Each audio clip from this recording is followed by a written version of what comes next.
Baik, selamat sore Bapak Ibu. Terima kasih untuk 13 orang yang bergabung pada sore hari ini. Semoga bertambah. Dan mari kita saksikan video singkat yang diberikan oleh Kepala Sekolah SMA Negeri 60 Maluku Tengah yang berhalangan hadir karena jaringan yang tidak mendukung.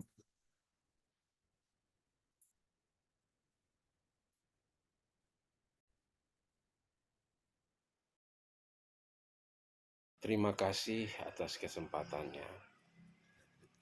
Assalamualaikum warahmatullahi wabarakatuh. Selamat sore dan salam sejahtera untuk kita sekalian. Om Swastiastu, Namo Buddhaya, salam kebajikan, Rahayu. Bapak Ibu Guru peserta webinar, dimanapun Anda berada yang berbahagia. Alhamdulillah, sebagai umat yang beragama, saya ajak kita sekalian untuk selalu memanjatkan puji dan syukur kita kehadirat Allah Subhanahu wa Ta'ala, Tuhan yang Maha Esa, yang telah memberikan nikmatnya kepada kita, sehingga kita bisa berkumpul melalui room ini untuk bersama-sama mengikuti webinar yang diselenggarakan oleh komunitas belajar soleh dengan penggerak komunitas guru kami, guru SMA Negeri 60 Maluku Tengah, yakni Saudara Miftahul Rahman Purnama, dengan mengangkat sebuah isu penting, yakni pemanfaatan artificial intelligence dalam analisis instruksional desain pembelajaran. Artificial intelligence atau dikenal dengan kecerdasan buatan menjadi bagian primer dalam tumbuh kembang teknologi pendidikan. Hal ini tentu memberikan implikasi secara eksplisit terhadap kehidupan kerja manusia di masa depan. Jika kita bicara teknologi pendidikan, kita harus fair mengatakan bahwa belum sepenuhnya teknologi itu digunakan dalam pembelajaran. Di era sekarang ini yang semakin kompetitif, masih terdapat lembaga pendidikan yang belum menerapkan teknologi dalam kegiatan belajar mengajar.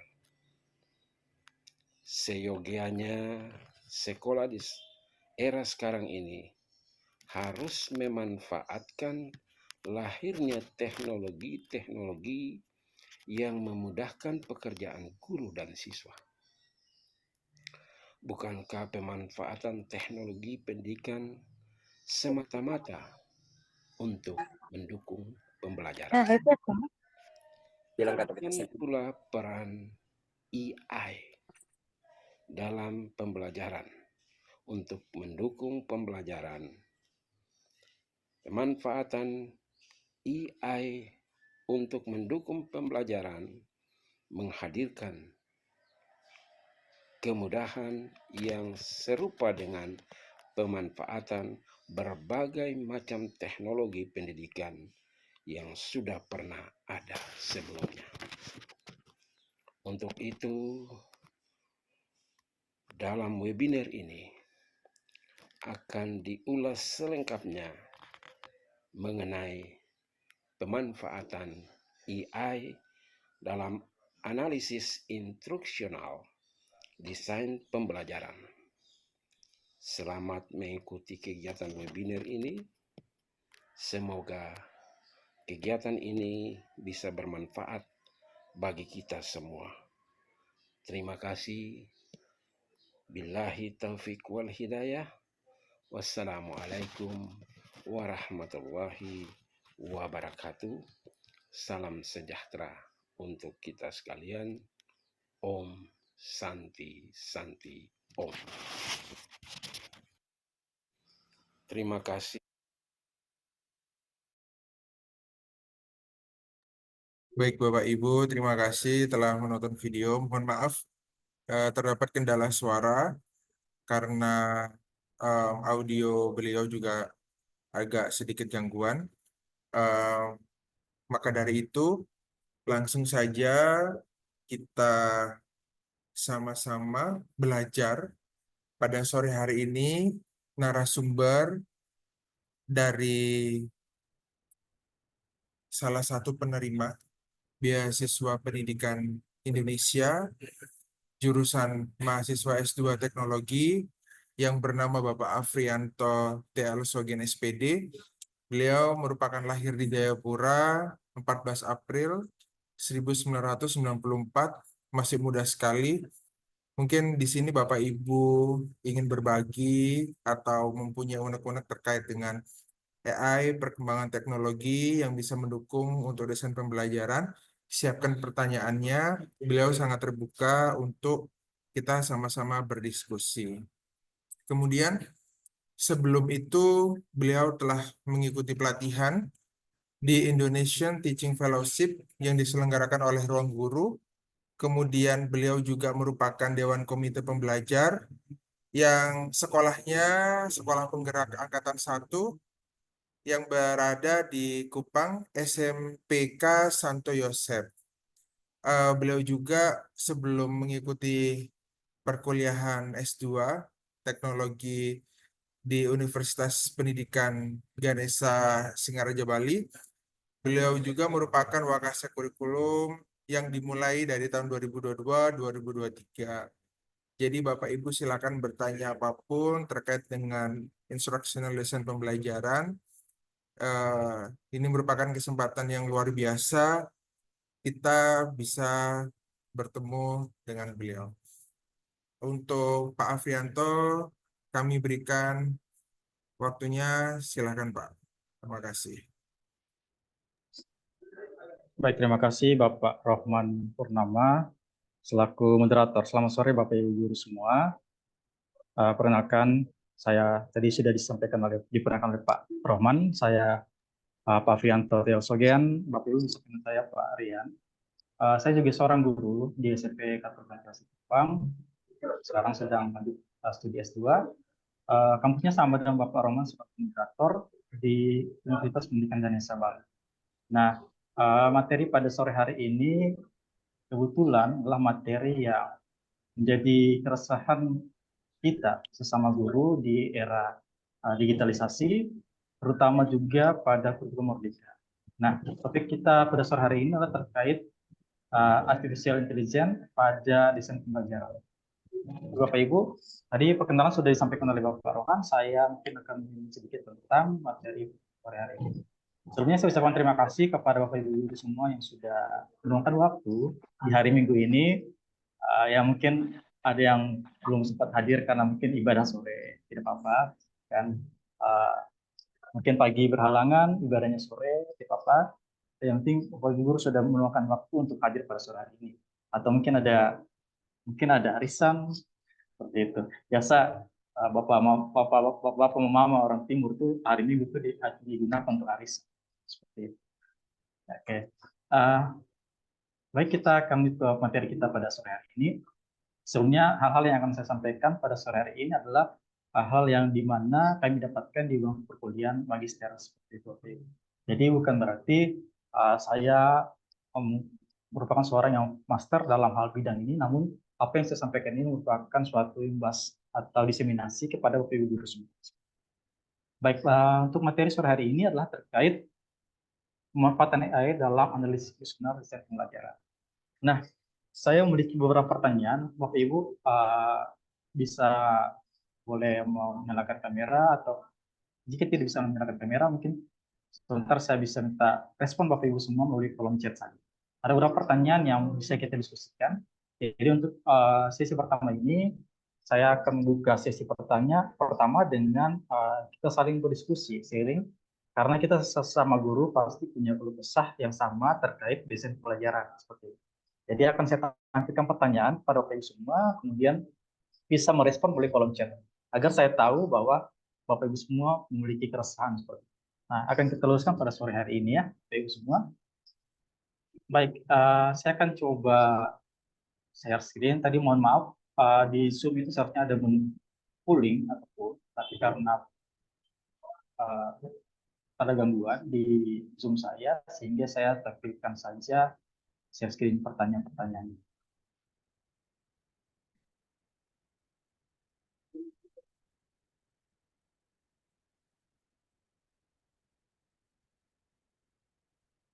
Baik, sudah terlihat Bapak Ibu semua?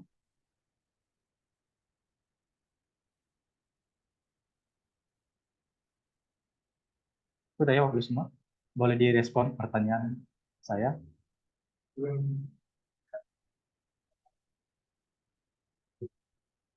Kita lihat.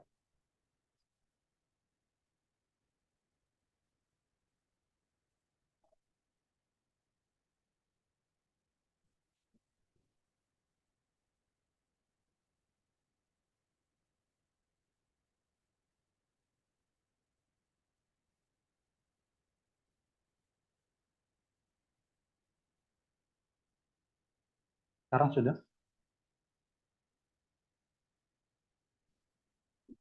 Oke. Baik, Bapak Ibu semua, sudah muncul ya pertanyaan saya, boleh direspon. Jika sudah, boleh diketik sudah dalam kolom chat agar saya bisa tahu uh, tampilan saya sudah terlihat.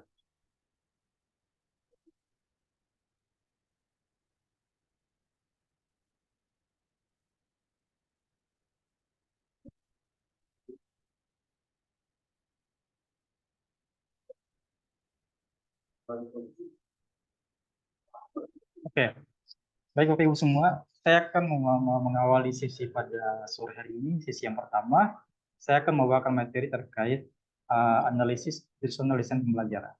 Nah, sebelum masuk ke sana, saya ingin sekali kita berdiskusi dulu terkait beberapa pertanyaan ini, agar kita itu punya pandangan yang sama, selaras. Seperti itu ya, Bapak Ibu semua. Yang pertama,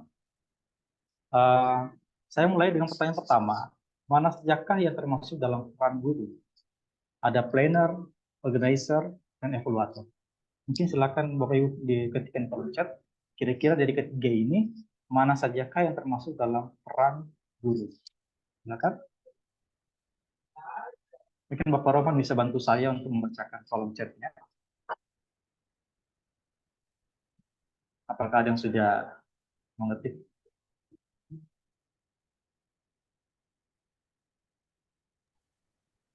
Baik Pak, ini ada respon dari Ibu Eti Sutrianti. Terima kasih Bu atas responnya. Menurut Ibu Eti Sutrianti, peran guru adalah planner, organizer, evaluator. Itu berencana, kemudian bisa mengorganize, mengatur, dan juga sebagai pengevaluasi menurut Ibu Eti. Jadi di era yang sekarang ini, di zaman yang canggih ini, guru juga harus bisa merefleksikan pembelajaran yang ada di kelas sesuai dengan anjuran di kurikulum Merdeka. Seperti itu Pak mungkin. Baik, terima kasih. Mungkin ada lagi respon dari Bapak Ibu guru lainnya, Pak Roman, karena di tampilan saya untuk kolom chat belum bisa terlihat karena yang share screen seperti itu.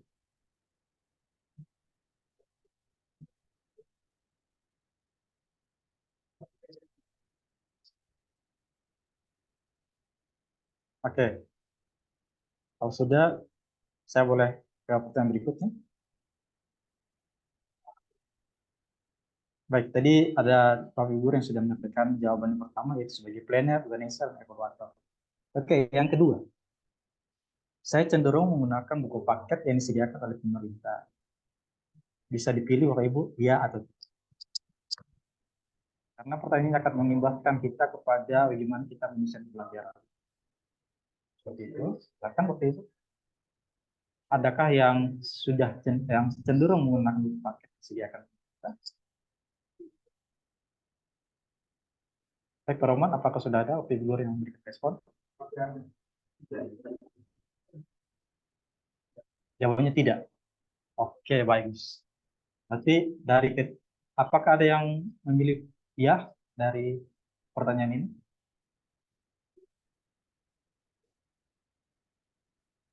Sepertinya di kolom chat itu Pak rata-rata Bapak Ibu guru di sini jawabannya tidak. Dari Ibu Eti jawabannya tidak, Ibu Angelia tidak, Bu Renita tidak, Pak Ferdinand tidak, eh, Guru Julmira tidak, Pak Taufik tidak, Marina tidak. Rata-rata tidak, Pak. Baik, baik. Jadi Bapak Ibu guru peserta webinar pada sore hari ini menyatakan tidak cenderung menggunakan buku paket yang disediakan oleh pemerintah. Baik, terima kasih. Pertanyaan yang berikut. Oke, ini untuk yang cenderung ya, tapi Bapak Ibu guru semua tadi menjawabnya tidak cenderung. Jadi pertanyaan ini saya skip. Dan ini juga ditujukan untuk Bapak Ibu yang lebih cenderung. Oke, pertanyaan keempat. Saya langsung ke pertanyaan keempat. Saya sudah mengambil peran sebagai desainer pembelajaran. Apakah ya? Apakah belum? Silakan diisi. Saya ulangi pertanyaannya. Saya sudah mengambil peran sebagai seorang desainer pembelajaran. Opsinya ada dua, yaitu ya dan tidak. Jika Bapak Ibu Amelia, silakan ketikkan kolom chat ya. Dan kalau belum mengambil peran sebagai desainer pembelajaran, silakan. Baik, Pak Roman, bagaimana responnya?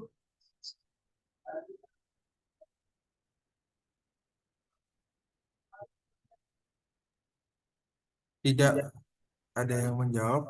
Ibu Laila jawabannya tidak. Saya sudah mengambil peran sebagai desainer pembelajaran. Oh, oh rupanya jawaban yang sebelumnya Pak, Ibu Laila. Ini Bu Eti jawabannya iya.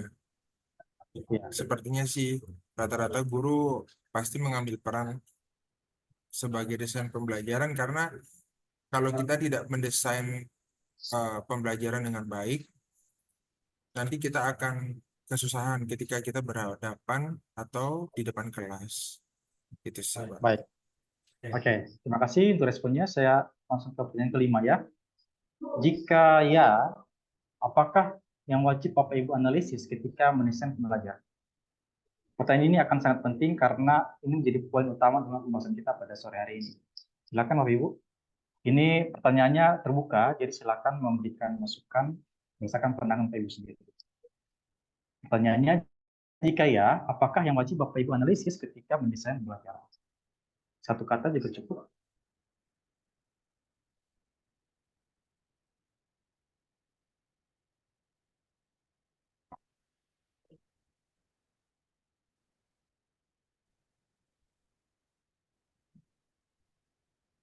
Untuk responnya nanti dibantu.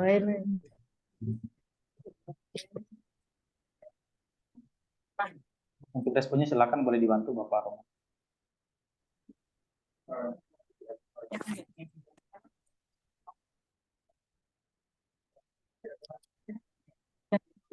Baik Pak, terima kasih. Di sini ada yang menjawab.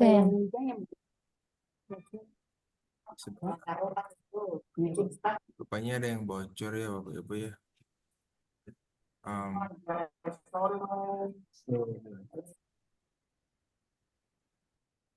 Oke, baik. Kembali ke pertanyaan Pak Rian. Iya, apakah yang wajib Bapak Ibu analisis kita mendesain pembelajaran?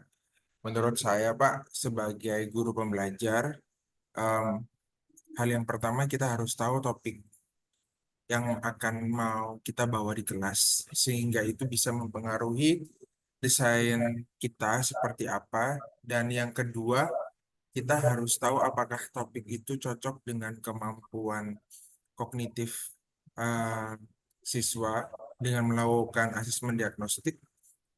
Setelah itu em, kita bisa melakukan pembelajaran dengan baik. Setelah kita melakukan, kemudian kita merefleksikan. Jawaban singkat saya seperti itu, Pak. Terima kasih. Baik, terima kasih Bapak Roman, Bapak moderator. Untuk Bapak Ibu lain, apakah ada tanggapan? Saya ingin minta tanggapan satu saja, kalau bisa. Kira-kira ketika menganalisis, mendesain pembelajaran, apa sih yang wajib dianalisis? Karena itu adalah menjadi kata kunci kita pada sore hari. Silakan Bapak Ibu semua. Apakah ada Bapak Roman?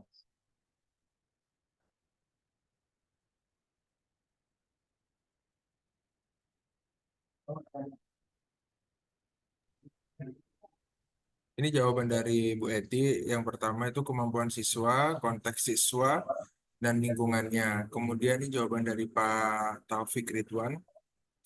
Dalam bidang pendidikan, analisis kebutuhan merupakan proses penting sebab melalui kegiatan tersebut dapat dilakukan melalui evaluasi pembelajaran demi terlaksananya pembelajaran.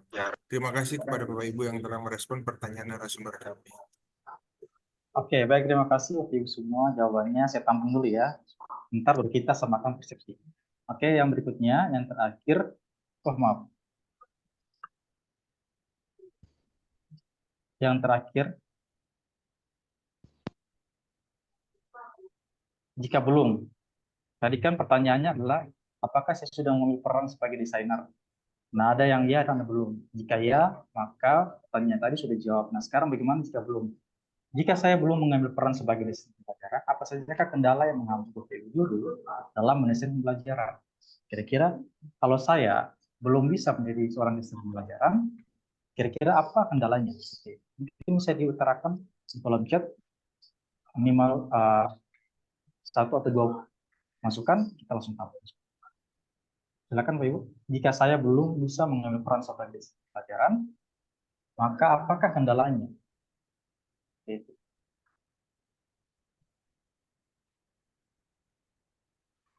Mungkin saya garis bawahi dulu kata desainer. Desainer pembelajaran itu merancang. Jadi kita mendesain pembelajaran, kita melakukan pembelajaran. Nah, ada kalanya Bapak Ibu guru itu memiliki kendala dalam mendesain pembelajaran. Nah, kira-kira apa kendala?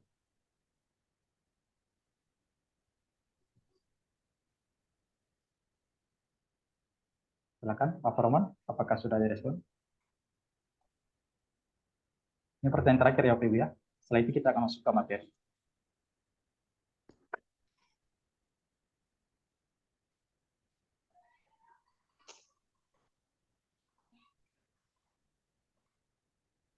Kalau dia boleh berbilang gitu.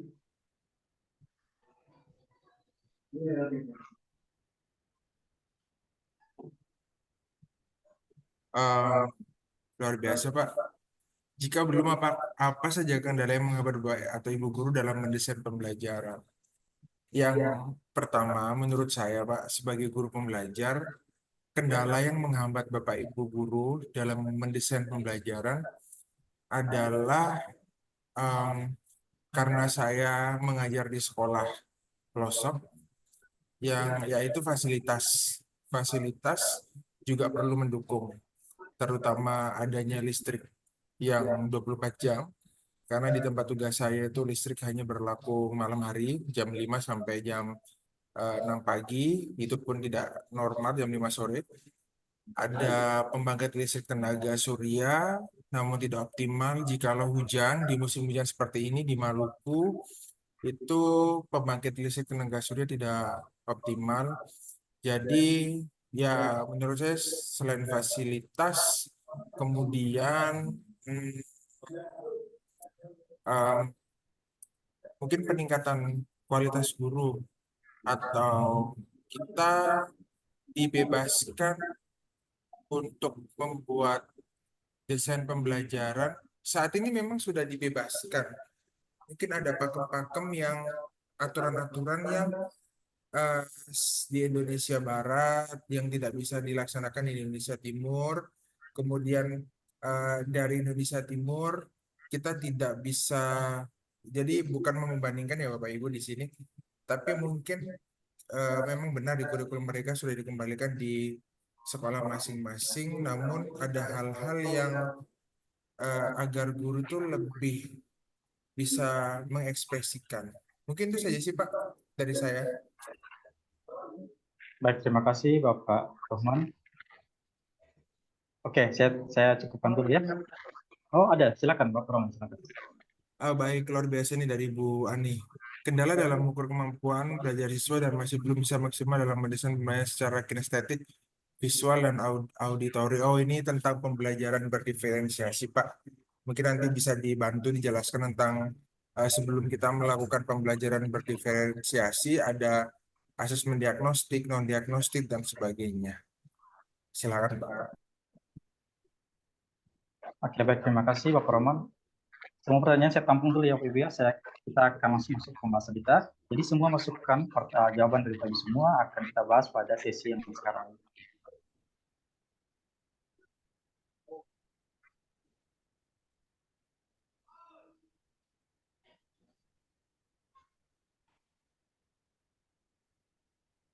Baik, untuk PPT-nya apakah sudah terlihat?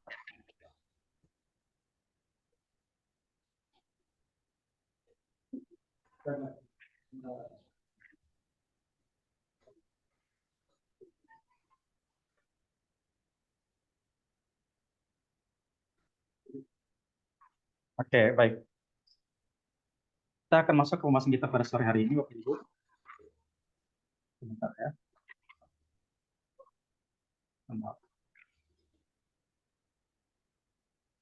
Jadi, topik kita pada sore hari ini adalah manfaat AI dalam analisis institusional desain pembelajaran. Tadi Bapak Ibu guru sudah menyampaikan jawabannya kepada saya dan kita akan bahas bersama satu pertanyaan tersebut dalam pembahasan kita pada sore hari ini. Nah, jadi Bapak Ibu guru perlu kita ketahui bahwa guru itu memiliki 3 peran, yaitu yang pertama sebagai planner atau perancang atau desainer pembelajaran, dan yang kedua sebagai organizer atau dia yang mengorganisasikan pembelajaran, dan yang ketiga itu sebagai evaluator atau yang mengevaluasi pembelajaran. Jadi 3 peran guru ini tidak bisa terlepas satu sama lain. Artinya ketika kita mengambil tanggung jawab kita sebagai seorang guru, maka ketiga peran ini harus melekat satu sama lain seperti itu. Nah, pada sore hari ini kita akan membahas peran yang pertama, yaitu sebagai desainer pembelajaran atau planner. Baik, dalam melaksanakan peran yang pertama sebagai planner atau desainer pembelajaran, tentunya ada 4 faktor pendukung. Yang pertama adalah penguasaan materi. Jadi ketika kita merancang sebuah pembelajaran, maka guru itu wajib memiliki penguasaan materi yang baik. Tidak bisa guru itu memiliki materi yang sedikit, karena ketika kita memberikan materi kepada orang lain, otomatis kita memiliki materi yang lebih tinggi daripada orang lain. Jadi artinya guru harus memiliki penguasaan materi yang cukup baik. Yang kedua adalah keterampilan desain. Nah, keterampilan desain ini digunakan untuk melaksanakan peran kita yang pertama tadi. Ketiga adalah kemampuan beradaptasi, karena kita harus tanggap terhadap perubahan zaman. Yang keempat adalah penerapan teknologi. Ini penting. Jadi ada 4 faktor pendukung dalam peran guru sebagai desainer atau planner pembelajaran. Terus yang berikutnya adalah, nah Bapak Ibu, di sini Meger pada tahun 1984 memiliki 3 bantuan pertanyaan untuk mendesain pembelajaran. Yang pertama adalah kemana kita. Kemana kita ini memberikan pandangan kepada kita, Bapak Ibu guru, bahwa ketika pembelajaran dirancang, maka kita akan mengarahkan pembelajaran itu mau kemana. Nah, yang akan kita capai di sini adalah kompetensi. Sehingga tadi ada pertanyaan yang saya sampaikan, yang sempat saya utarakan, ketika kita mendesain pembelajaran, apa yang kita analisis? Nah, yang dianalisis adalah kompetensi. Dari mana kita kompetensi kita ketahui? Dari dokumen capaian pembelajaran yang dikeluarkan pemerintah. Jadi, pemerintah akan mengeluarkan dokumen uraian kompetensi yang harus dicapai oleh peserta didik. Itulah yang menjadi acuan atau pijakan kita untuk mendesain pembelajaran. Terus yang kedua adalah bagaimana cara kita sampai di sana. Setelah kita tahu kompetensinya, pasti kita harus tahu bagaimana sih caranya agar peserta didik kita itu sampai pada kompetensi tersebut. Nah, itu akan berkorelasi dengan peran guru yang kedua, yaitu sebagai organizer. Dan yang ketiga adalah bagaimana cara kita tahu sudah sampai di sana. Bagaimana caranya? Ya dengan cara melakukan evaluasi. Nah, kembali lagi ke peran guru, yang ketiga yaitu evaluator. Jadi dari pertanyaan yang diterapkan oleh Meger ini secara tidak langsung itu memiliki korelasi terhadap peran guru. Baik mana kita itu dengan desainer, kemudian cara kita sampai di sana itu adalah organizer, dan cara kita tahu sudah sampai di sana adalah evaluator. Seperti itu. Makanya di sini ada gambar, Bapak Ibu. Saya berikan gambar link terhadap peran guru. Oke, yang berikutnya adalah, nah, apa saja konteks pembelajaran dari pertanyaan tersebut? Untuk kemana kita, maka konteksnya adalah tujuan pembelajaran. Untuk bagaimana cara kita sampai di sana, konteksnya adalah terkait strategi pembelajaran dan media pembelajaran. Dan yang terakhir, terkait pertanyaan bagaimana cara kita untuk tahu sudah sampai di sana, konteksnya adalah terkait evaluasi dan revisi. Jadi jelas untuk dari pembahasan ini yang dikemukakan oleh Prambawa 2024, ini kakak tingkat saya di S3 teknologi pembelajaran. Jadi untuk mana kita atau pada konsep desainer itu konteksnya terkait tujuan pembelajaran. Pada akhirnya bermuara pada tujuan pembelajaran. Terus yang kedua, bagaimana cara kita sampai di sana terkait kompetensi mengenai peran guru yaitu organizer, itu konteksnya terkait strategi dan media. Dan peran guru yang terakhir yang evaluator terkait pertanyaan bagaimana cara kita sudah sampai di sana, itu konteksnya bermuara pada evaluasi dan revisi. Lalu pertanyaannya, siapa saja yang melaksanakan?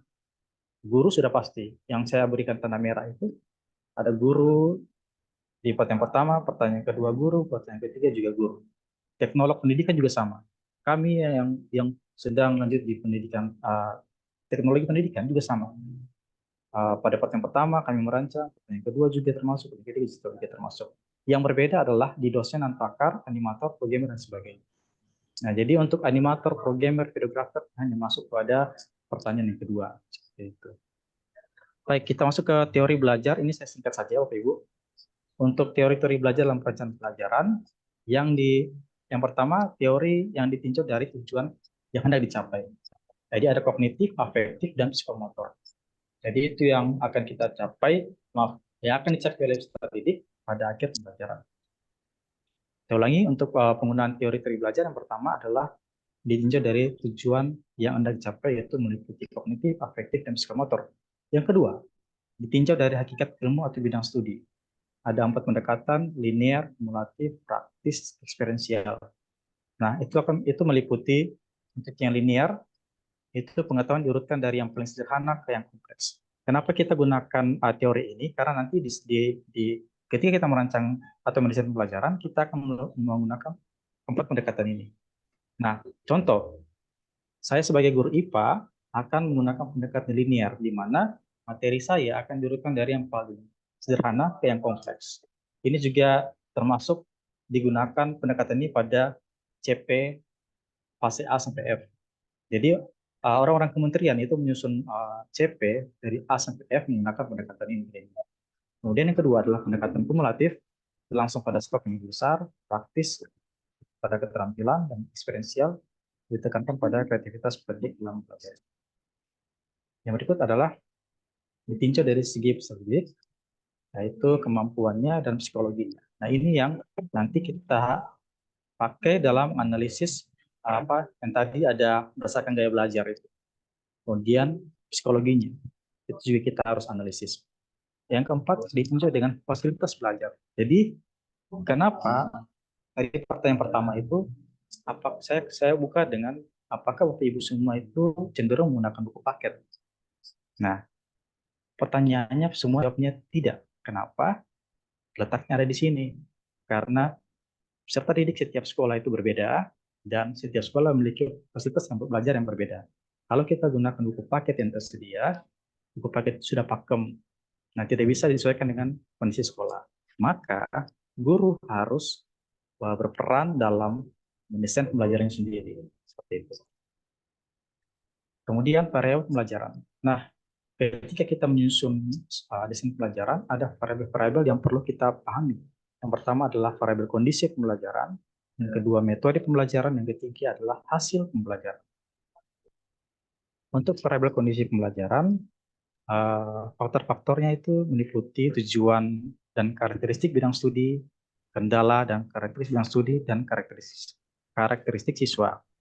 Kemudian yang kedua, untuk variabel metode ada strateginya, strategi pengorganisasiannya, strategi penyampaiannya, dan strategi pengelolaannya. Dan yang ketiga, untuk variabel hasil itu yang meliputi keefektifan, efisien, dan daya tarik. Nah, ketiga ini akan menjadi acuan ketika kita sudah mendapatkan hasil pembelajaran. Jadi untuk ketika kita, Bapak Ibu, saya yakin kita semua pasti akan mendapatkan feedback ketika di akhir semester. Apakah pembelajaran saya efektif? Apakah pembelajaran saya efisien?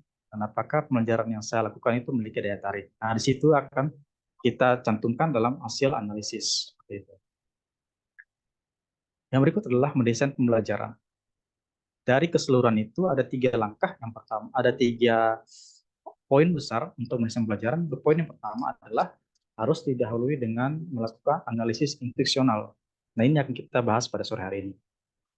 Yang kedua, didasarkan pada pendekatan sistem yang menyangkut variabel-variabel. Tadi variabel sudah kita jelaskan, ada kondisi, metode, dan hasil. Yang ketiga, mengacu pada teori pembelajaran preskriptif, di mana ada dalam kondisi yang ada metode bagaimana metode harus optimal dalam mencapai hasil yang diinginkan. Nah, kita akan bahas yang poin pertama saja, yaitu bagaimana kita melakukan analisis instruksional. Baik Bapak Ibu, langkahnya adalah yang pertama, kita melakukan kajian kurikulum. Nah, untuk kurikulum yang kita kaji itu ada 2, kompetensi dan indikator. Jadi yang pertama, kita harus menganalisis kompetensi dulu. Di mana kompetensinya? Ada di dokumen CP, seperti itu. Setelah kita punya dokumen CP, kita tahu kompetensi apa saja, kita rumuskan dia ke dalam indikator. Itu pada langkah yang pertama, itu melakukan kajian kurikulum. Jadi, jika saya tidak mau menggunakan paket, maka otomatis saya sebagai guru harus melakukan langkah ini, tidak bisa tidak. Yang pertama, harus melakukan kajian kurikulum. Yang kedua adalah mengaitkan indikator dengan ranah belajar. Jadi, ketika kita sudah dapatkan tadi indikatornya, kita gunakan ranah belajar atau taksonomi hasil belajar. Kebanyakan kita menggunakan taksonomi revisi belum ya, belum yang revisi itu. Jadi bisa kita gunakan untuk meletakkan taksonomi pada indikator yang sudah kita dapat. Nanti sebentar kita akan lihat contohnya. Yang ketiga adalah menyusun kerangka isi pembelajaran yang meliputi penentuan kerangka isi yang didasarkan pada hasil kajian keterkaitan indikator dengan ranah belajar dan kerangka isi berupa pokok bahasan dan subpokok bahasan. Jadi ketika indikator sudah dapat, kita rumuskan ke dalam beberapa pokok bahasan. Yang keempat adalah mengkonstruksi instrumen pretest. Kenapa ini penting? Karena kita harus mengetahui kondisi siswa terlebih dahulu. Sehingga kita harus merumuskan soal-soal yang berkaitan dengan pokok bahasan tersebut. Nah, bertujuan untuk mengetahui pengetahuan awal peserta didik. Pasti Bapak Ibu sudah tahu seperti ini. Yang kelima adalah mendeskripsikan isi pembelajaran. Ini yang penting, karena di sini berupa uraian singkat dan padat tentang materi ajar yang berdasarkan hasil pretest. Yang berikut adalah struktur paparan materi kerangka. Struktur paparan mengikuti kerangka isi. Dan yang keenam adalah membuat analisis instruksional yang lanjut. Jadi setelah langkah 5 tadi, kita akan masuk ke analisis tingkat lanjut. Ada tahap 1, tahap 2, tahap 3. Saya akan kasih contoh Bapak Ibu. Yang pertama, untuk tahap pertama itu meliputi merumuskan hasil analisis terhadap setiap indikator pembelajaran, yang meliputi analisis proses dan aktivitas belajar. Yang kedua, membuat bagan alur berdasarkan analisis proses untuk setiap indikator, serta menentukan entry behavior-nya. Nah, entry behavior-nya ini adalah kemampuan prasyarat. Ntar saya akan tampilkan bagannya. Yang ketiga adalah merumuskan tujuan pembelajaran yang relevan. Jadi Bapak Ibu, muara akhir pada tahap pertama ini adalah kita mendapatkan tujuan pembelajaran yang relevan dengan kondisi sekolah Bapak Ibu. Terus yang kedua adalah menentukan organisasi materi ajar yang meliputi bahan ajar yang termasuk media pembelajaran yang sesuai. Yang kedua, menentukan dan memilih metode pembelajaran yang sesuai dengan tujuan pembelajaran. Bisa juga model pembelajaran. Jadi ketika tujuan sudah kita dapat, kita tentukan metode yang tepat untuk mencapai tujuan tersebut. Dan yang ketiga adalah menentukan strategi pengelolaan kelas. Apakah kolaboratif, apakah kompetitif, individu, dan sebagainya. Jadi ketika kita sudah menentukan metode, kita pakai strategi. Oh, ini cocoknya strateginya eksperimen untuk IPA. Maka kita tentukan strateginya. Oh, ini cocok strateginya adalah kolaborasi. Maka aktivitas pembelajarannya akan menggunakan strategi kolaborasi seperti itu. Dan yang terakhir adalah tahapan ketiga, merancang instrumen penilaian, isi-isi tes berdasarkan tujuan, terus mengkonstruksi soal-soal yang relevan, dan mengkonstruksi pedoman perskoran, rubrik, dan seterusnya. Jadi untuk tahap ketiga ini bermuara pada peran guru yang ketiga, yaitu sebagai evaluator. Baik, kita masuk ke contoh analisis ya Bapak Ibu. Setelah contoh analisis, baru saya buka kesempatan sesi pertama terkait analisis institusional ini. Baik, saya share dokumen saya, contoh analisis institusional. Apakah sudah terlihat Bapak Ibu?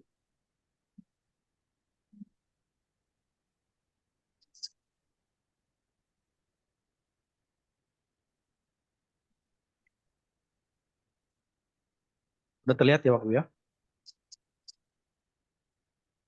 Bentar. Oke, baik. Di sini ada contoh analisis instruksional rancangan desain pembelajaran yang saya buat untuk memenuhi mata kuliah kurikulum dan desain pembelajaran. Jadi di sini kita akan mulai dengan memberikan keterangan mata pelajaran, fase, jenjang, elemen, CP, dan seterusnya. Kita akan mulai. Saya sebagai guru IPA akan memberikan contoh untuk mata pelajaran IPA di fase D tingkat SMP. Nah, elemen yang saya gunakan adalah elemen pemahaman IPA. Lalu elemen yang keterampilannya di mana, Pak? Elemen keterampilannya itu otomatis masuk ke dalam. Karena pembelajaran IPA akan memuat keterampilannya. Sehingga di sini saya akan bahas saja khusus untuk pemahaman IPA. Nah, untuk elemen pemahaman IPA, ini kita untuk mata pelajaran lain disesuaikan dengan elemennya, Bapak Ibu. Jadi kalau contohnya kalau bahasa ada elemen berbicara, maka gunakan berbicara. Nah, untuk sore hari ini saya berikan contoh elemen pemahaman IPA. Satu contoh CP, satu paragraf pada dokumen CP itu adalah peserta didik mampu melakukan pengukuran terhadap aspek fisik yang mereka temui dan memanfaatkan ragam gerak dan gaya atau force. Terus memahami hubungan konsep usaha energi, mengukur besaran suhu yang diakibatkan oleh energi kalor yang diberikan, sekaligus dapat membedakan isolator dan konduktor kalor. Nah, dari satu CP ini kita turunkan ke dalam indikator. Nah, bagaimana cara kita menentukan indikator, Bapak Ibu? Bapak Ibu harus perhatikan kata kerja personalnya atau KKO. Di sini ada yang kata KKO yang pertama adalah melakukan. Jadi indikatornya adalah melakukan pengukuran terhadap aspek fisik yang ditemui dan memanfaatkan ragam gerak gaya force. Ini indikator yang pertama. Indikator yang kedua adalah memahami hubungan konsep usaha energi.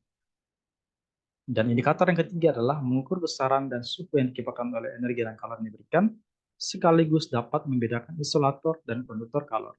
Nah, untuk IPA, ini kami dimudahkan karena untuk setiap CP-nya sudah dijelaskan, sudah memuat KKO-nya. Sehingga dari CP ini, contohnya kita mendapatkan 3 indikator. Jadi dari ketiga indikator ini, langkah berikutnya adalah kita buatkan ranah belajarnya. Nah, untuk yang pertama, Bapak Ibu, untuk indikator melakukan pengukuran terhadap aspek fisik yang ditemui dan memanfaatkan ragam gerak dan gaya force, ini cocoknya menggunakan ranah belajar apa? Nah, Bapak Ibu silakan tentukan sendiri, karena Bapak Ibu pasti sudah tahu ranah belajar yang sudah Bapak pelajari ya, dari C1 sampai C6. Ya, kita gunakan yang revisi belum. Nah, untuk saya gunakan ranah belajar Marzano Taksonomi 2007. Mengapa? Karena ini lebih, kalau menurut pandangan saya, mengena pada pembelajaran IPA seperti itu. Kalau Bapak Ibu mau menggunakan yang lain, silakan. Nah, untuk Marzano taksonomi dan ranah belajar taksonomi ranah belajar yang menggunakan Mersano taksonomi ini, untuk yang indikator pertama saya menggunakan ranah knowledge utilization, di mana indikator sub implementing. Kenapa?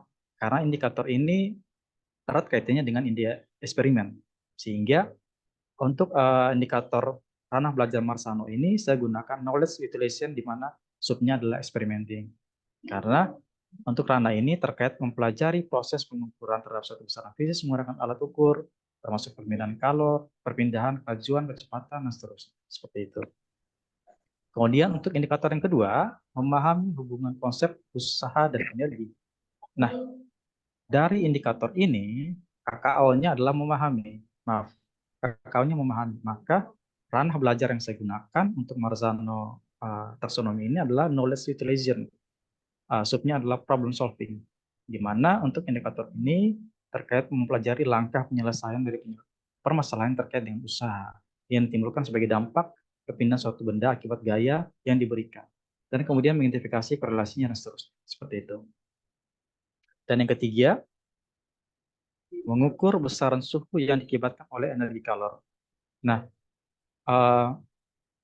Bapak Ibu untuk yang IPA bisa gunakan experimenting untuk knowledge isolasinya, atau bisa menggunakan problem solving. Nah, untuk saya gunakan problem solving karena saya berdasarkan analisis saya, di mana sekolah saya itu media yang digunakan, media lab itu sangat terbatas untuk suhu, sehingga otomatis saya menggunakan ranah belajar problem solving. Seharusnya bisa kita gunakan ranah belajar experimenting. Tapi untuk experimenting terbatas karena di sekolah saya tidak memadai. Nah, disinilah letak analisisnya Bapak Ibu.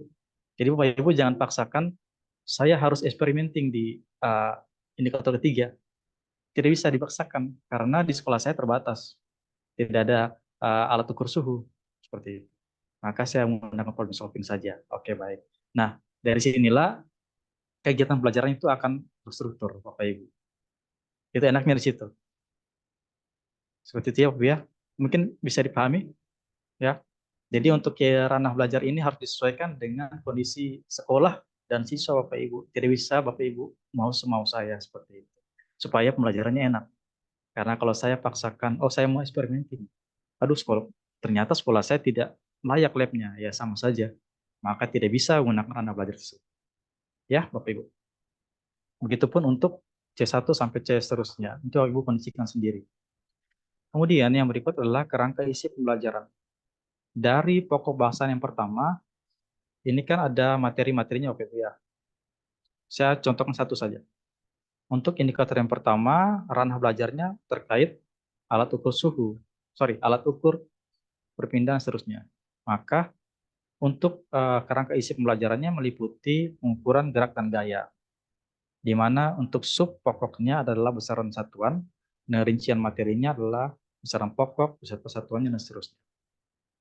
Untuk IPA, ada 3 jenis besaran, pokok, turunan, vektor. Itu saya masukkan semua pada materi yang pertama ini. Jadi untuk ini contohnya, saya berikan satu contoh yang pertama saja PBS supaya kita menghematkan waktu.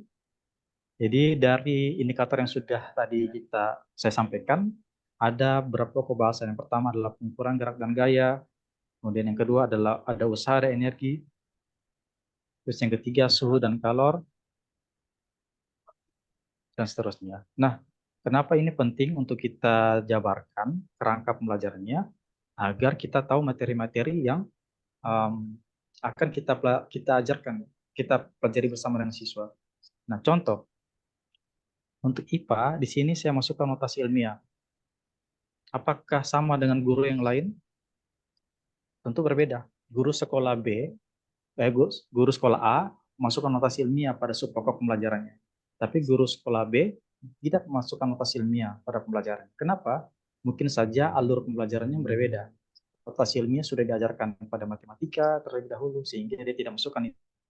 Tapi kalau saya masukkan notasi ilmiah karena mereka belum sama sekali. Nah, jadi untuk kerangka ini harus kita sesuaikan juga pembelajarannya. Lalu ada pretest yang kita susun untuk mengetahui kemampuan awal siswa. Jadi untuk bagian C-nya pretest ya sederhana. Kemudian berikut isi pembelajaran. Kalau isi pembelajaran ini terkait materi Bapak Ibu. Materi Bapak Ibu masukkan saja semuanya materinya. Contohnya saya masukkan materi tentang pengukuran gerak dan gaya. Ini satu materi singkat. Kemudian yang berikutnya ada usaha dan energi. Ini juga satu materi singkat sebagai acuan kita nanti di bahan ajar. Kemudian suhu dan kalor. Nah, ini juga satu materi singkat sebagai acuan dalam bahan ajar nanti. Bahan ajar ya PB ya, bukan modul ajar. Kalau modul ajar itu keseluruhan perangkat pembelajaran, tapi kalau bahan ajar itu milik guru yang kita gunakan sebagai acuan seperti itu. Nah, yang penting adalah di sini, Bapak Ibu. Bagian terpenting adalah di analisis intensional lanjutnya. Dari pokok bahasan yang sudah tertera di atas, maka saya mau menjabarkan, ini kan ada beberapa indikator ya. Saya mau coba untuk analisis indikator yang pertama, yaitu memahami hubungan konsep usaha energi. Maaf, yang ketiga. Nah, dari indikator yang ketiga, kita buat analisisnya. Dari indikator ini, peserta didik dapat memahami konsep usaha sebagai dampak dari gaya yang diberikan, memahami konsep energi sebagai suatu kemampuan untuk melakukan usaha, dan menganalisis hubungan antara kedua. Apakah ini kita buat copy paste? Tidak. Jadi bisa copy paste, karena Pak Ibu harus merancang sendiri analisisnya. Jadi, apakah saya bisa gunakan AI, Pak? Sebentar. Saya sarankan untuk yang ini kita gunakan kemampuan sendiri. Karena kalau gunakan AI di sini agak tidak sinkron dengan pembelajaran nanti. Kenapa? Karena guru harus tahu analisis. Jadi untuk ini, analisis ini saya sarankan untuk analisis nanti tingkat lanjutnya, untuk indikatornya yang diturunkan kepada analisisnya, Ibu harus gunakan, Ibu harus menganalisisnya sendiri. Seperti itu. Jadi untuk indikator ini, ternyata saya mau siswa saya memahami konsep dari usaha sebagai dampak dari gaya yang diberikan. Kenapa?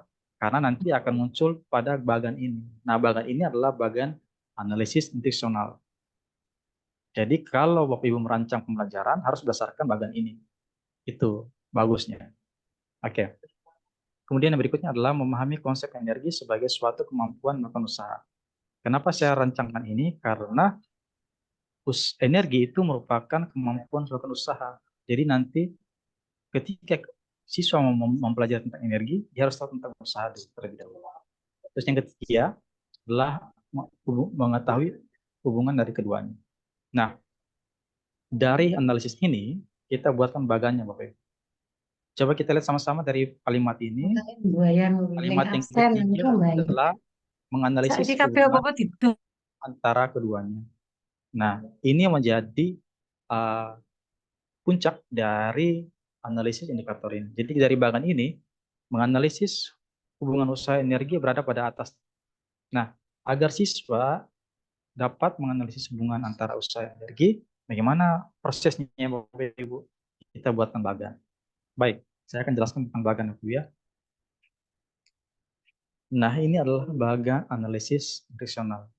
Dari bagan ini, kita akan mulai dengan konsep dasar.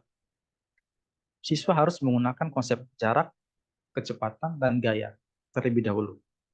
Nah, agar bisa menggunakan konsep jarak, kecepatan, dan gaya ini, ada batas entry behavior-nya. Entry behavior-nya itu adalah kemampuan prasyarat.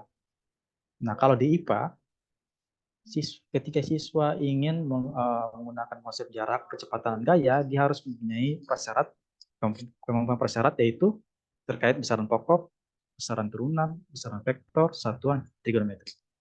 Seperti itu. Nah, apakah dari kelima entry behavior ini bisa tidak kita pakai? Jawabannya tidak bisa. Karena untuk mengetahui konsep jarak, kecepatan, dan gaya, siswa harus tahu besaran pokok, besaran turunan, besaran vektor, satuan, dan trigonometri. Nah, apakah ini penting Bapak Ibu? Penting. Karena ini akan menjadi pretestnya Bapak Ibu. Apakah dia sudah tahu besaran pokok? Apakah dia sudah tahu besaran turunan? Apakah dia sudah tahu besaran vektor dan seterusnya? Ketika dia sudah paham ini, maka kita bisa masuk pada langkah yaitu pembelajaran yang pertama yaitu menggunakan konsep jarak, kecepatan, dan gaya. Nah, dari sini apabila siswa menggunakan, saya jelaskan bagannya ya Bu ya. Ketika dia sudah bisa menggunakan ini, maka otomatis dalam menentukan jenis gaya dan seterusnya itu dia sudah bisa. Saya akan jelaskan di bagian kiri singkat saja. Dari materi ini kan ada gaya dan ada energi. Nah, siswa harus menentukan jenis gaya yang bekerja pada benda melalui analisis diagram gaya. Setelah itu dia harus mengidentifikasi pengaruh sudut dari gaya yang bekerja. Setelah itu, dia harus menganalisis besarnya perpindahan yang terjadi pada benda. Pertanyaannya, apabila siswa tidak bisa pada tahap menentukan besarnya usaha yang dikerjakan, apa yang harus dilakukan? Dia harus kembali ke garis putus-putus ini, yaitu adalah dia harus mempelajari konsep jarak, kecepatan, dan gaya ulang. Seperti itu. Nah, jadi ini adalah membantu kita untuk menganalisis kemampuan peserta didik sebenarnya. Terus yang berikutnya adalah Bapak Ibu untuk materi energi. Siswa harus mengidentifikasi jenis energi mekanik. Ada dua, potensial dan kinetik. Jika iya, maka dia harus memahami hukum kekalahan energi mekanik. Jika tidak, dia akan kembali lagi yaitu mengidentifikasi jenis energi mekanik.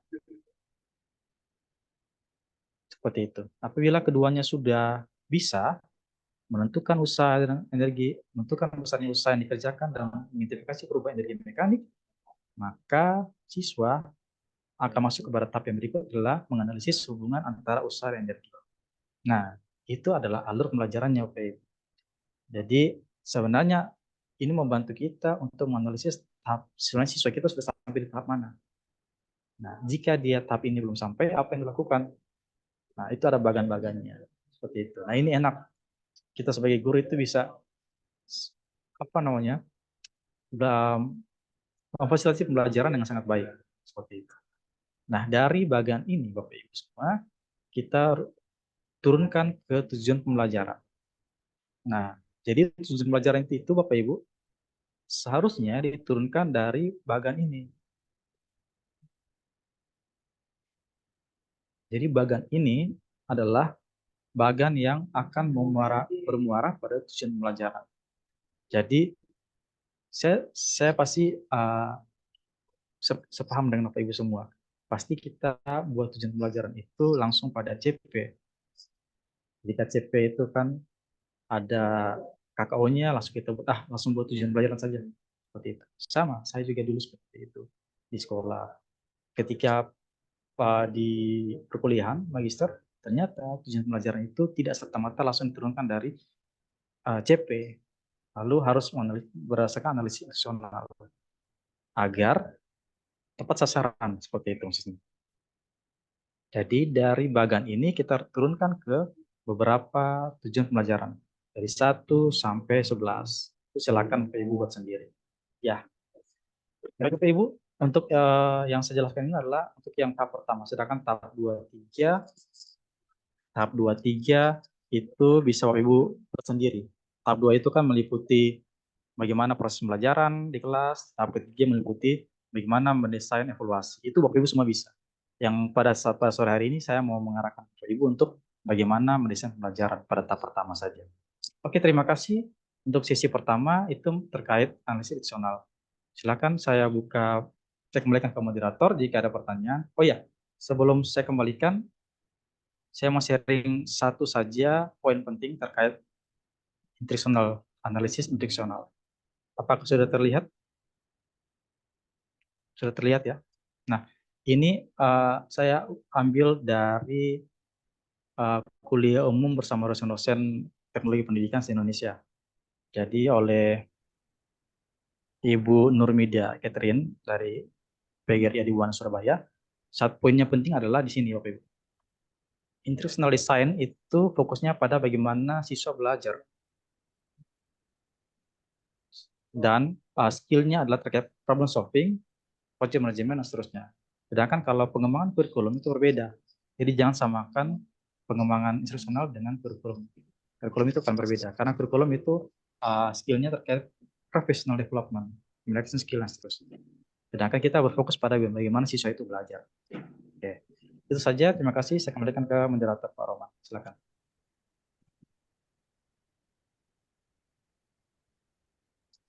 Wow, penjelasan yang luar biasa ya, yang kita bisa belajar tentang instructional design. Terus kemudian tadi Pak Fianto juga sudah menjelaskan kita tentang bagaimana cara menyusun yang baik. Terus tadi saya juga sempat mendengar eksperimental problem solving. Itu hal-hal baru, mungkin bisa disesuaikan dengan em, kondisi sekolah Bapak Ibu, dan juga untuk menjawab nih Pak, tadi eh, menarik sekali dari peserta tentang em, yang kembali ke pembelajaran berdiferensiasi. Eh, di pembelajaran berdiferensiasi, menurut Ibu, sebentar saya lihat cek boxnya. Oke, nah nih, Ibu Ani Jiho masih belum maksimal dalam mendesain pembelajaran secara kinestetik, visual, dan auditori.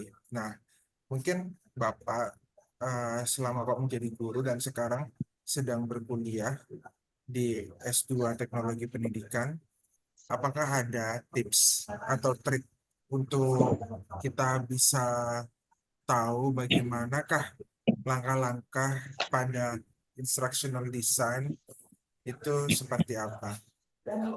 Nanti kita tahan ya Pak. Atau mungkin ada yang bertanya, ini angkat tangan. Kita dengarkan dulu pertanyaannya. Setelah itu baru kita jawab semua. Baik Pak, saya berikan kepada Pak Ferdinand dari SMA Negeri 2 Ambon. Silakan Pak.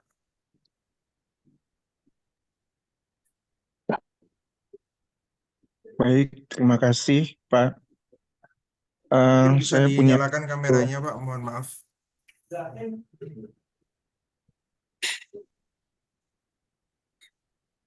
Halo Pak, bisa dinyalakan kameranya. Wah, luar biasa. Makasih Pak. Silakan Pak. baik, terima kasih Pak.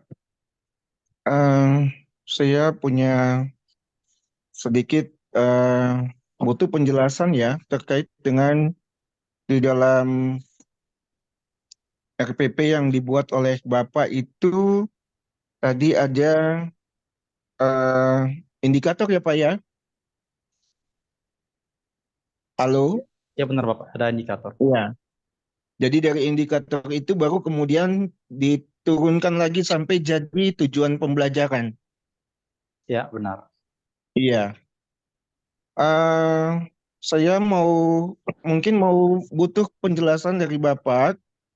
Langkah-langkah ini diambil dari mana ya panduannya? Sebab yang saya tahu ya dari CP kita analisis CP itu bisa langsung ada beberapa cara untuk menurunkan TP dari CP itu. Sehingga tidak lagi lewat jalur-jalur yang seperti yang Bapak buat ini. Ya, saya mau butuh penjelasan yang Bapak terangkan ini, jelaskan ini sumbernya dari mana supaya kita sebagai guru kita boleh mengikuti dengan sumber yang tepat. Ya, jadi Bapak mungkin bisa menjelaskan kepada kami peserta webinar ini tentang sebab setahu saya ada beberapa cara untuk kita menyusun TP, ya. Tadi bisa kita lihat dari analisis tentang kompetensi dan konten, ya, atau bisa saja ambil kalimat-kalimat CP itu yang diturunkan menjadi TP. Tapi karena tadi di punya Bapak itu Bapak buat indikator.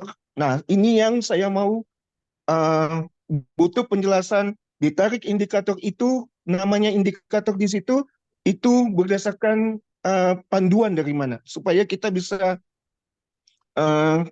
mengikuti dengan panduan yang sesuai, ya. Mungkin itu saja yang perlu saya sampaikan. Terima kasih.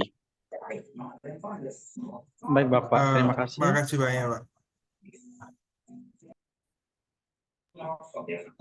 Oke baik, Pak Roman saya langsung jawab ya. Tadi Bapak siapa? Mohon maaf saya lewatkan. Baik, saya mencoba menjawab panduannya. Jadi Bapak Ibu semua, jadi panduan analisis desain ini sebenarnya dari pengembangan pembelajaran di KNKRI dan sebagainya. Jadi pembelajaran merancang sebuah proses pembelajaran itu tidak serta-merta kita mendapatkan buat kesepakatan sendiri seperti itu. Nah, dari yang saya sampaikan ini adalah berdasarkan panduan yang diberikan oleh Bapak dosen saya di perkuliahan, kurikulum mata kuliah kurikulum dan desain pembelajaran, Bapak Iwan Sukrawatpala. Dia menyampaikan rancangan ini sehingga kita mengikuti panduan-panduan yang disampaikan oleh Bapak dosen saya seperti itu. Nah, dari mana Bapak dosen saya ini mendapatkan gambaran ini? Dari panduan buku, dari buku panduan proses pengembangan di KNKRI dan seterusnya. Ada panduan luar negeri yang begitu banyak Bapak Ibu. Nah, untuk dosen-dosen di kampus perguruan tinggi itu, mereka merancangkan tujuan pembelajaran yang dicapai oleh mahasiswa itu melalui analisis ini. Nah, pertanyaannya apakah bisa digunakan untuk di sekolah masing-masing? Sebenarnya bisa, Bapak Ibu. Nah, kalau saya juga guru DKP, guru sekolah penggerak angkatan pertama. Nah, kita waktu diklat itu CP-nya itu sudah jelas menyatakan kompetensi ya. Oke, saya mungkin share ulang ya, Bapak Ibu ya. Nah, jadi untuk panduan ini, saya menyampaikan panduan ini dari hasil perkuliahan mata kuliah kurikulum dan desain pembelajaran oleh dosen saya, Bapak Iwan Sukrawatpala, berdasarkan Bapak Dr. Iwan Sukrawatpala, berdasarkan hasil analisis panduan dari Dick and Carey, pengembangan model pelajaran seperti itu. Pengembangan desain pembelajaran. Nah, kalau di CP, ini sudah jelas. Saya kasih contoh satu CP. Untuk IPA, peserta didik mampu melakukan pengukuran terhadap aspek fisik yang mereka temui dan memanfaatkan ragam gerak dan gaya. Oke, kalau Bapak Ibu mau buat ini sebagai tujuan pelajaran, pasti Bapak Ibu bisa buat karena berdasarkan hasil diklat kita waktu sekolah penggerak. Nah, dari sini kita sudah dapat satu tujuan pembelajaran. Nah, sebenarnya saya mau meluruskan Bapak Ibu semua yang dinamakan TP dan indikator itu sangat berbeda. Jadi setelah saya duduk di bangku magister S2 ini, ternyata ada beberapa pemahaman yang perlu kita luruskan bersama. Apakah indikator dan tujuan itu sama? Jawabannya berbeda. Nah, indikator itu menjelaskan kemampuan yang harus dicapai oleh peserta didik, sedangkan TP itu langkah yang harus dicapai. Nah, baik kita akan lihat sama-sama. Di sini ada indikatornya, melakukan pengukuran terhadap fisik dan seterusnya. Nah, pasti Bapak Ibu yang lain sependapat bahwa ini adalah TP. Oke, saya berikan kesempatan Bapak Ibu semua bersatu suara untuk menyatakan ini adalah TP. Namun di sisi lain, saya membagikan materi terkait indikator ini tujuannya apa? Agar dari CP ini kita mendapatkan TP-TP yang lebih sederhana. Mungkin saya bisa samakan ini dengan indikator ketercapaian tujuan pelajaran. Benar ya? Ada IKTP kalau tidak salah. Betul mereka. Indikator ketercapaian tujuan pelajaran. Nah, indikator tersebut dalam analisis personal itu yang ini. Dia bisa menggunakan konsep jarak, kecepatan, dan gaya, dan seterusnya, dan seterusnya. Nah, jadi dalam sesi sore hari ini, kita mungkin ada memiliki banyak persepsi yang berbeda. Nah, kalau persepsi saya yang pada tahap akhir ini adalah TP-nya. Tapi kalau di sekolah penggerak itu ada satu lagi yang disebut indikator ketercapaian tujuan pembelajaran. Itu beda namanya, seperti itu. Mungkin tercerahkan sedikit ya, tapi kalau Bapak mau berikan pertanyaan lagi, saya persilakan. Terima kasih. Baik Pak, terima kasih luar biasa atas responnya. Jadi menurut saya Pak, sedikit menambahkan, ini merupakan tidak suatu keharusan, namun ini seperti tampak di layar screen Bapak Ibu, indikator CP indikator ini hanya sebagai memudahkan kita untuk merancang desain pembelajaran. Jadi analisis instruksional rancangan desain pembelajaran ini akan bisa kita pakai untuk acuan dalam menyusun modul ajar, Bapak Ibu. Jadi indikator CP, eh, untuk menyusun indikator juga kita harus tahu em, untuk tentang kontennya, termasuk level kognitif tingkat berapa, C1, C2, C3, C4, C5, C6. Ini bukan tidak serta-merta pembelajaran ini seperti blueprint. Jadi rancangan desain pembelajaran sebelum kita menuangkannya kepada modul ajar, jadi kita sudah tahu nih, oh iya ya, indikator ini, indikator satu, melakukan, memahami, mengukur, atau kita bisa menyesuaikan pada level kognitif kita. Misalnya di sini kita bisa menemukan, em, ada menentukan itu termasuk C berapa, maka dari itu fungsi pahamnya kita pada level kognitif. Kalau saya mengikuti atau mengikuti panduan dari Bloom Taxonomy, itu ada kognitif, ranah kognitif, kemudian ranah psikomotor, ranah keterampilan, atau mungkin Bapak Ibu mengetahuinya. Jadi kita bisa melihat di situ. Jadi ini bukan serta-merta modul ajar, namun ini merupakan adalah analisis. Jadi kita membedah seperti blueprint. Kasarannya seperti itu ya Bapak Ibu. Mungkin bagaimana Pak Ferdinand? Ada respon? Terima kasih. Baik, Pak Roman, mungkin saya tanggapi sedikit. Ya, mohon maaf, tadi saya sebutnya IKTP ya. Seharusnya KKTP, mohon maaf. Karena sudah 1 tahun ini cuti dari tugas sebagai guru, jadi saya lupa istilahnya. Jadi istilahnya KKTP, seperti itu. Ya, Jadi uh, ada tadi di kolom chat itu ada Ibu Pak Yandri ya kalau tidak salah. Kalau satu topik saya sudah 11 TP, maaf. Berarti kita juga butuh banyak KKTP ya, karena masing-masing TP kan punya KKTP-nya sendiri. Iya, KKTP itu kan dijabarkan dari TP-nya. Jadi kalau Bapak Ibu punya 11 TP, otomatis punya beberapa KKTP. Nah, seperti itu. Kemudian dari Ibu Eti, materinya akan saya share di grup Bapak Ibu ya. Tidak di kolom chat sekarang, nanti yang sudah masuk ke grup kita akan saya share agar bisa digunakan sebagai panduan untuk melakukan pembelajaran, mendesain pembelajaran seperti itu. Selebihnya nanti Bapak Ibu sesuaikan saja dengan uh, kesepakatan di sekolah, terus dengan pengawas sekolah seperti itu. Ya, ini sebagai referensi Bapak Ibu untuk melaksanakan pelajaran seperti itu. Baik, terima kasih.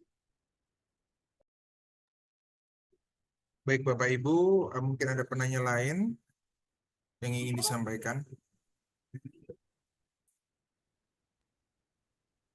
Oh Jika ya tidak Pak, ada, tadi masih ada eh, pertanyaan terkait dengan dari Bu Anicio.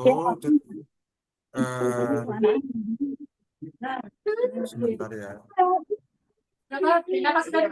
oh yang tadi ya, gaya Dia belajar. segala irama.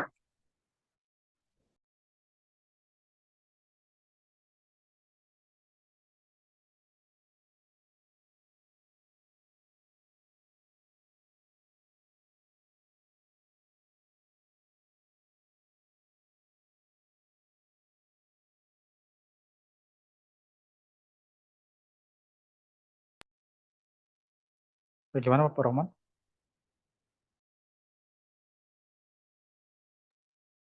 Oh ada penanya Pak. Ini sebenarnya. Bentar. Wah, rupanya sore ini luar biasa. Oh baik. Em, Nanti Bapak Ibu silakan bergabung di grup komunitas belajar Sole, kepanjangan dari Story of Teacher Life. Jadi saya merupakan penggerak komunitasnya. Sudah ada beberapa list daftar narasumber hebat luar biasa. Untuk diperlu ketahui, untuk minggu depan kami akan mengundang salah satu guru BK juga yang luar biasanya berkarir di dunia pendidikan dan sering warawiri di beberapa komunitas belajar dan merupakan CGP dan pengajar praktik, akan membahas banyak topik juga di minggu-minggu depannya. Dan komunitas belajar ini akan melakukan webinar sebulan 2 kali. Sudah ada listnya, nanti silakan mengikuti dan follow di akun di PMM untuk mengetahui informasinya. Untuk link presensi akan saya share sebentar lagi. Sambil menunggu, mungkin bisa dijawab Pak pertanyaan yang tadi. Baik, terima kasih. Saya langsung saja Bapak Ibu. Tadi saya share ulang ya, satu saja poin langkahnya. Nah, sore hari ini saya membagikan materi ke Bapak Ibu terkait tahap yang pertama dalam analisis institusional. Tahap pertama itu kan merumuskan hasil analisis terhadap setiap indikator, kemudian membuat bagan alurnya. Alur yang tadi itu ada bagan itu kita buat, terus merumuskan tujuan pelajaran yang relevan. Nah, pertanyaan dari Bapak Roman tadi, mungkin Ibu siapa tadi saya terlewatkan, itu terkait, ya Ibu Ani, terkait dengan gaya belajar, kalau tidak salah tadi ada kinestetik dan seterusnya. Nah, itu akan masuk pada tahap yang kedua. Tahap yang kedua adalah menentukan organisasi materi ajar, menentukan metode pembelajaran, strategi, dan seterusnya. Jadi Bapak Ibu, yang saya sampaikan pada sore hari ini adalah pada tahap yang pertama dalam analisis institusional tingkat lanjut. Jadi dari langkah yang ke-6, membuat analisis institusional lanjut itu ada 3 tahap. Tahap pertama yang tadi sudah saya sampaikan, sampai pada menentukan tujuan pelajarannya. Tahap yang kedua nanti kita organize pembelajarannya, dan tahap ketiga adalah kita mengevaluasi. Jadi secara tidak langsung pada tahap yang ke-6 ini dia akan berkorelasi dengan peran guru tadi yang sudah kita dari awal kita sudah simak bersama. Untuk tahap pertama korelasinya pada peran guru dalam mendesain pelajaran. Tahap yang kedua itu korelasinya dengan peran guru untuk mengorganize pelajaran, dan tahap ketiga itu mengevaluasi. Nah, jadi pertanyaannya bagaimana cara saya untuk merancang pelajaran itu berdasarkan gaya belajar siswa. Maka pada tahap yang kedua itu silakan Bapak Ibu merancang sendiri strategi pengelolaan kelasnya bagaimana. Karena pada tahap yang pertama ini saya fokuskan saja pada membentuk bagan pembelajaran sampai pada tujuan pembelajarannya. Nah, bagaimana siswa bisa mencapai tujuan pelajaran tersebut itu pada tahap yang kedua. Bapak Ibu harus menganalisis keadaan siswa. Nah, apakah yang visual bagaimana, kinestetik bagaimana, itu saya kembalikan ke Bapak Ibu sendiri. Seperti itu ya. Terima kasih. Saya kembalikan Pak Roman.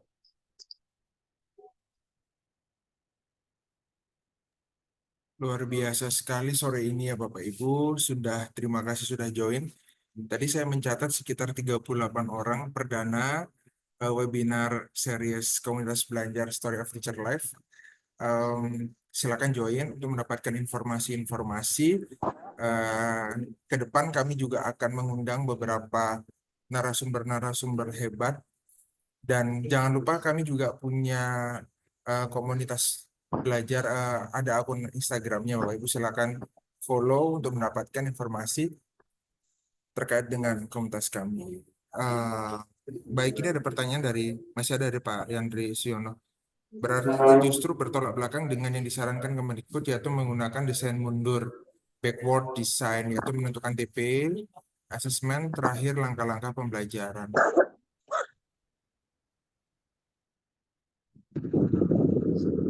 Baik, saya langsung jawab. Tidak bertolak belakang Bapak Ibu, karena tadi sudah saya jelaskan ulang pada tahap yang analisis desain. Ini kan tahap pertama kita menyusun TP-nya kan pada tahap yang pertama. Tahap yang kedua kita menyusun apa tadi? Kalau tidak salah, saya ulangi, langkah-langkah pembelajaran. Nah, jadi tidak bertolak belakang, karena otomatis kalau kita merancang pembelajaran pasti kita harus menentukan TP-nya terlebih dahulu. Setelah TP-nya baru kita buat langkah pembelajaran. Nah, di mana langkah pembelajarannya? Pada tahapan kedua analisis friksional. Nah, seperti itu. TP-nya di mana? TP-nya pada tahap pertama, analisis friksional. Terus evaluasinya, asesmen di mana? Asesmennya pada tahap yang ketiga, analisis friksional. Seperti itu. Jadi untuk sore hari ini, saya cukupkan pada tahap yang pertama, agar kita bisa sampai pada tujuan pelajaran. Seperti itu mungkin kiranya bisa tercerahkan sedikit untuk Pak Yandri. Terima kasih. Mungkin Pak Roman, kalau masih ada lagi, supaya kita sampaikan, habiskan untuk yang tahap terakhir untuk AI-nya saja. Baik Pak, mungkin langsung saja ya, karena waktu kita juga kurang 15 menit, karena kita melakukan sesi webinar ini hanya terbatas waktu 2 jam Bapak Ibu ya, karena nanti pada malam hari juga kita waktu istirahat. Silakan Pak dilanjutkan. Baik, terima kasih Pak Roman selaku moderator. Semoga Bapak Ibu semua materi saya tercerahkan ya. Jika ada pertanyaan, Bapak Ibu yang sudah bergabung di grup boleh langsung chat saja di grup, karena saya juga ada di grup. Mungkin saya bisa membantu menjawab di grup chat seperti itu ya, untuk mengefisienkan waktu. Karena di WIT kayaknya sudah malam hari seperti itu. Oke, pertanyaan Ibu Melisa boleh dicatat Pak Rohman di screenshot. Mungkin kita akan saya coba jawab nanti di grup WA saja ya, untuk waktu terbatas. Terima kasih Ibu Melisa sudah memberikan pertanyaan. Oke, Bapak Ibu, kita masuk ke yang terakhir adalah AI. Nah, AI ini saya yakin dan saya percaya Bapak Ibu sudah paham mengenai AI.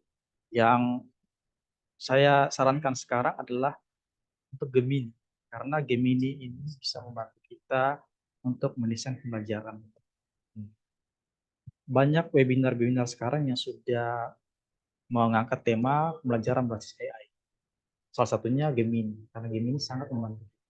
Jadi untuk kesempatan sore hari ini, saya selaku mahasiswa teknologi pendidikan membantu Bapak Ibu semua untuk sebisanya bisa merancang pelajaran dengan berbantuan AI. Apakah AI itu bermanfaat? Ya bermanfaat jika bijak digunakan seperti itu.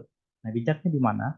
Ketika saya ambil contoh, di dalam analisis interaksional ini kan ada yang namanya pretest. Nah, Bapak Ibu, apakah saya bisa gunakan AI? Silakan gunakan AI untuk pretestnya. Namun apakah harus saya download dan langsung pakai?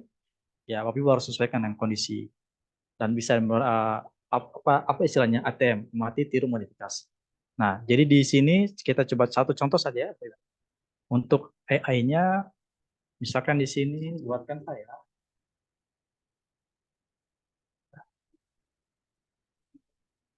soal free test terkait suhu dan kalor.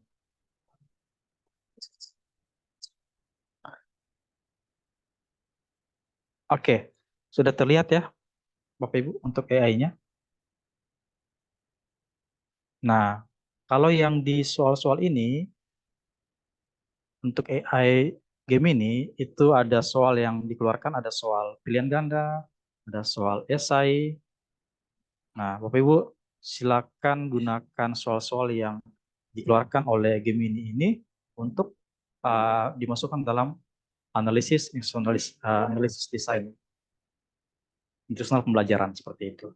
Nah, yang saya sarankan adalah ketika sudah mendapat soal ini, jangan serta-merta langsung digunakan, tapi harus analisis dulu.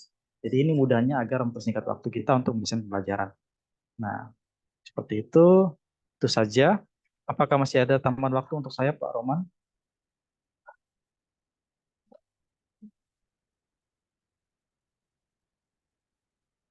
Baik, Pak Roman, masih ada tambahan waktu? Masih bisa Pak, 5 menit lagi. Oke. Setelah itu, ketika kita sudah dapat pretestnya, apa saya mau download materinya untuk isi pembelajarannya. Oke, silakan Pak Ibu buatkan saya isi pembelajaran. Silakan Bapak Ibu buatkan saja. Yang betul.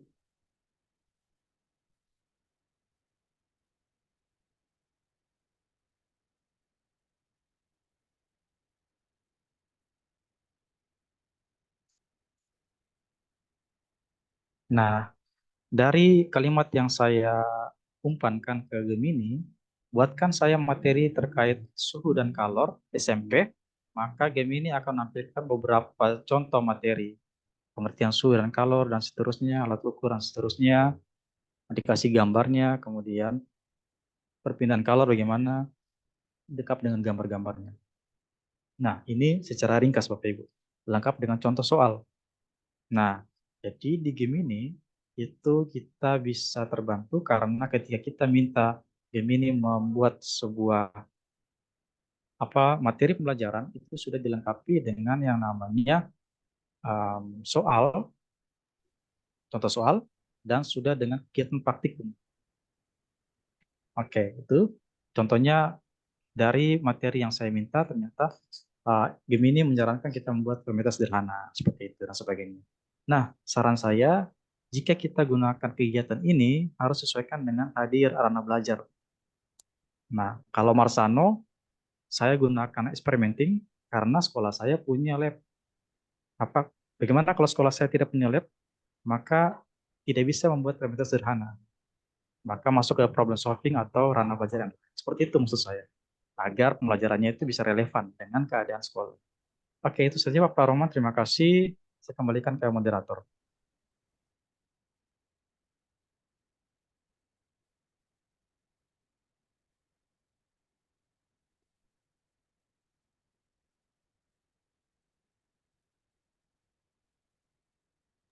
Oke, baik Bapak Ibu, untuk sesi terakhir, em, mohon untuk menyalakan kamera karena kami akan melakukan sesi foto bersama sebagai kenangan terindah. Silakan Bapak Ibu untuk menyalakan kameranya. Wah, luar biasa.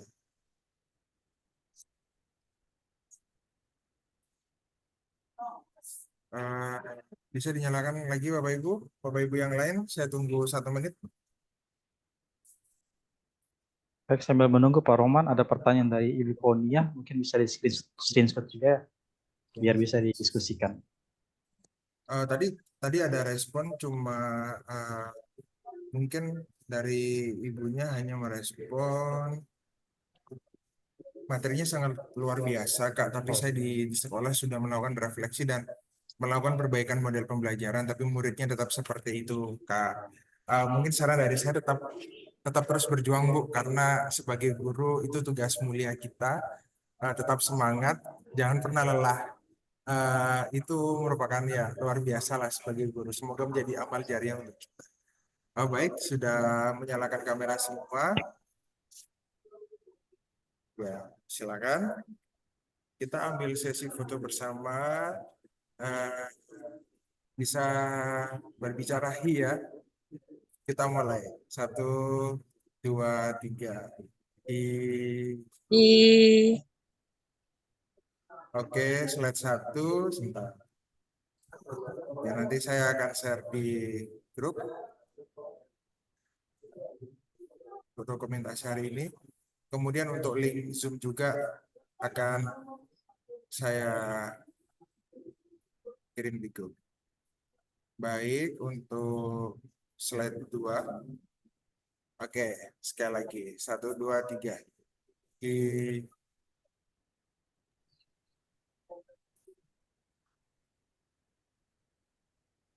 Oke, terima kasih banyak. Terima kasih kepada Pak Alfrianto yang sudah berkenan hadir di tengah-tengah kita untuk menjelaskan tentang instructional design untuk webinar minggu depan. Di komunitas belajar kami juga mempunyai dan kita akan membahas layanan mereka untuk mewujudkan layanan yang menyala. Seperti kita akan mengulik tentang bagaimana sih kita mengetahui sistem BK di berbagai jenjang. Akan hadir speakernya di tanggal 16 September jam 2 sampai jam 4 untuk wilayah Wita, kemudian jam 3 sampai jam 5 wilayah Indonesia Timur. Speakernya Bapak Ikomang Agus Adi Wiryawan. Beliau juga merupakan mahasiswa S2 BK Bimbingan Konseling Pascasarjana Universitas Pendidikan Ganesha Singaraja Bakti. Baik Bapak Ibu, terima kasih atas waktunya. Sampai berjumpa di minggu depan. Komunitas belajar kami akan melakukan webinar sebulan 2 kali. Terima kasih waktunya. Izin menutup room ini. Semoga sehat selalu. Assalamualaikum warahmatullahi wabarakatuh. Selamat sore untuk kita semua. Terima kasih banyak ya Kak. Waalaikumsalam Terima kasih warahmatullahi Bu. Terima wabarakatuh. kasih. Terima kasih Pak. Terima kasih.